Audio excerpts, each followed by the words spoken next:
Number 4 is when we are going to simplify the polynomial by doing the distributive property. So I have z times z, that's going to be z squared.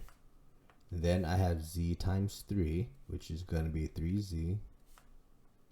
The negative 6 times z is negative 6z. And negative 6 times 3 is negative 18. Notice that the middle terms are like terms, so 3z minus 6z is negative 3z. Bring everything else down, z squared comes down, the minus 18 comes down. So your final answer is z squared minus 3z minus 18. Let's do b. We're going to distribute the a times the a, that becomes a squared. Then I have the a times negative 2, that becomes negative 3a. A times 8 times a is 8a.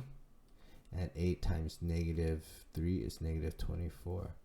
The middle terms here are like terms. This becomes 5a. Bring everything else down. A squared. And then minus 24. So the final answer is a squared plus 5a minus 24. Right? I am going to distribute again.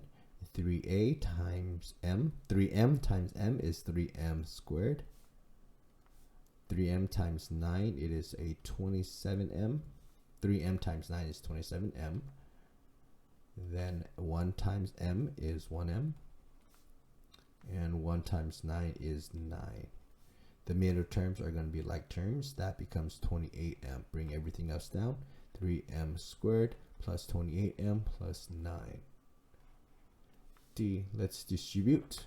And here I'm going to distribute 6 times because there are 2 terms here multiplied by 3 terms. 2 times 3 is 6. You're going to see 6 arrows.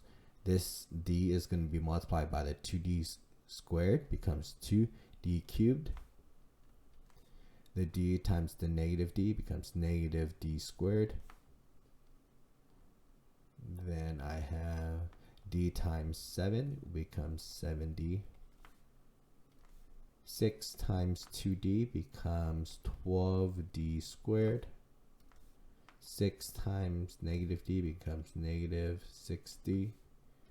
And then 6 times 7 becomes a 42. There are some like terms on the inside. Negative d and 12d becomes 11d squared. Then I have your 7d and the minus 6d becomes 1d, or just d. Bring everything else down, 2d cubed. And then the plus 42. Notice the middle terms will always combine because they're like terms.